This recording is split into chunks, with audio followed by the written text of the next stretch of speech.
Welcome to Faith Light Stories, where every story is born from real lives and renewed faith. These are moments of loss, grace, and the quiet miracles that appear when the soul finally looks toward the light. What you are about to hear is not just a story, it is a reminder that love never dies. It only changes form. This is Faith Light Stories, real faith, real hope. Please like, share, and subscribe so you never miss an uplifting moment. The rain had just stopped when Margaret sat alone at the edge of her bed, surrounded by boxes that still smelled faintly of cedar and thyme. 3 years had passed since David's funeral, yet his presence lingered in every drawer, every coat still hanging by the door, every folded letter tied with a faded blue ribbon.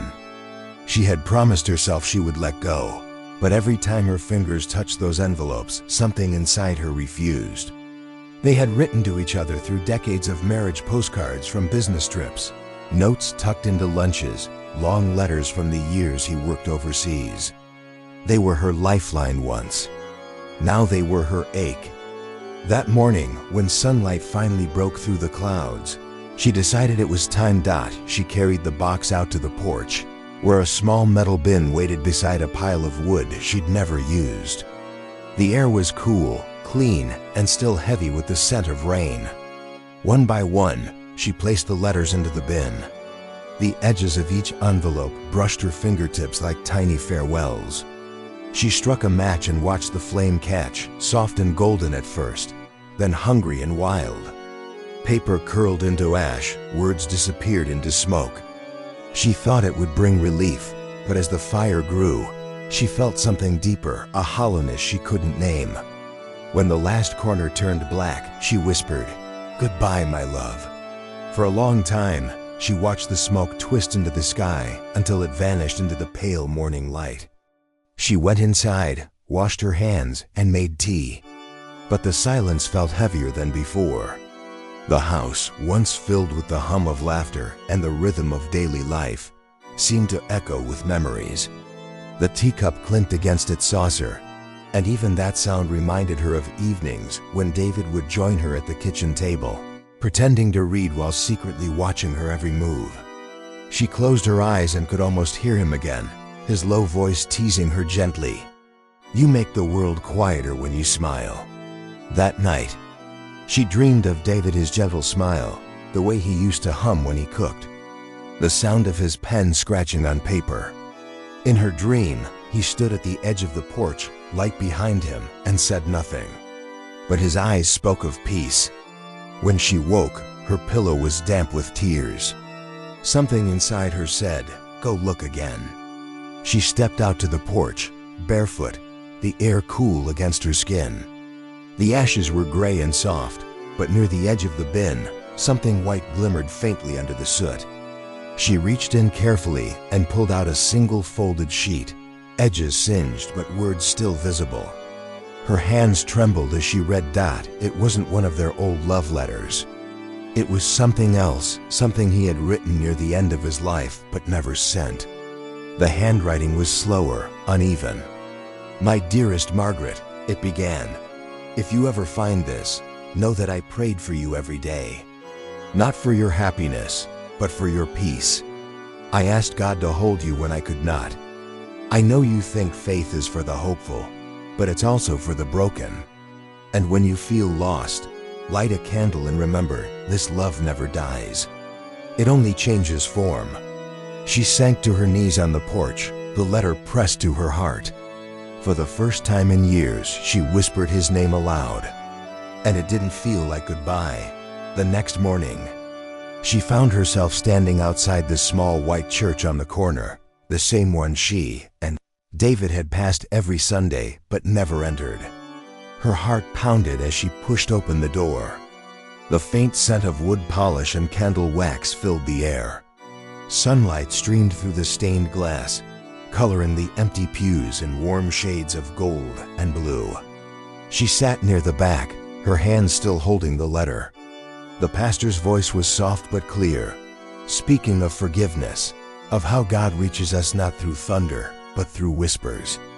And in that stillness, Margaret felt something shift. The grief didn't disappear, but it loosened its grip. Replaced by something gentler, something alive. She began returning each week. The first time, she slipped in quietly after the hymn started, so no one would notice her red eyes. But soon, familiar faces greeted her. A kind woman named Helen always saved her a seat, and an elderly man named George would hand her a bulletin with a smile that felt like sunlight. These small gestures became her lifeline. She found herself praying again, not long, eloquent prayers, but small ones, whispered between breaths. Thank you for the morning. Thank you for the memories. Slowly, the silence that once haunted her began to sound like peace. At home, she started lighting a candle each evening beside the letter. Its flicker painted the walls in soft gold. Sometimes she would sit beside it and speak aloud as if David were still there, telling him about her day, the people she met, the verses she had heard. She began reading the Bible he had given her on their 10th anniversary, a book that had gathered dust for years. One night she came across the verse, "He heals the brokenhearted and binds up their wounds." She underlined it, tears falling onto the page, and whispered, "You were right. David, faith is for the broken." Her home began to change with her. She reopened the curtains that had stayed shut for years. She baked cinnamon rolls again, the kind David loved, and the scent filled the rooms with warmth. The neighbors began stopping by, bringing coffee or flowers, drawn by her quiet kindness. They told her she had become different, softer, lighter. Margaret smiled and said, "I think I'm being rebuilt."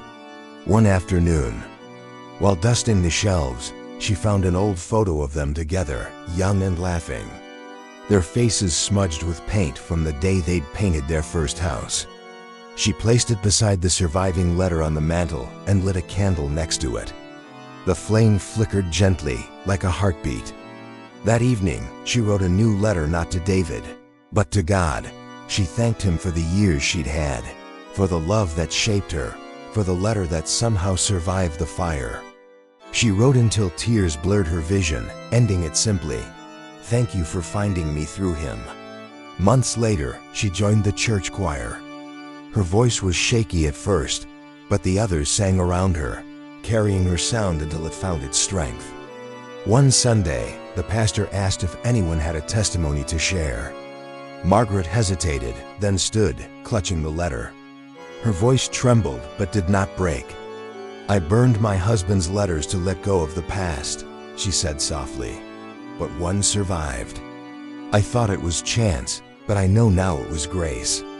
He prayed that I would find peace, and I did. Not in forgetting him, but in remembering that love comes from God first." The church was silent. Then, quietly, people began to nod, and a few wiped away tears. After the service, a young widow approached her. "I just lost my husband," she whispered. "I didn't think I could ever breathe again." Margaret took her hand and said, "You will. Not because the pain leaves, but because love stays." From that day, they met for coffee every week, sharing stories and prayers, helping each other learn to live with the empty chair at the table. Margaret realized that the faith she found wasn't just for herself. It was meant to be shared. That night, she walked home under a sky clear of clouds, stars glimmering above like distant candles. She felt the wind move gently through the trees, and for a fleeting moment, she sensed David beside her, not as a ghost, but as a presence of peace. She whispered, "Thank you," and smiled into the dark. Years later, when Margaret's own time came, the same pastor found the letter carefully framed on her bedside table. It was yellowed now, the edges fragile, but the words still clear. Next to it was a new note written in her hand. "Faith found me when I wasn't looking. Love never left." The pastor wept as he read it, then smiled, because he knew that even in death, her story had not ended, it only changed form. Just as David had written, and somewhere beyond the reach of time, perhaps two souls stood together again, watching the light rise. Whole and healed. If this story touched your heart, leave a comment below. Tell us about a moment when faith found you again, and let your words be the light that helps someone else believe.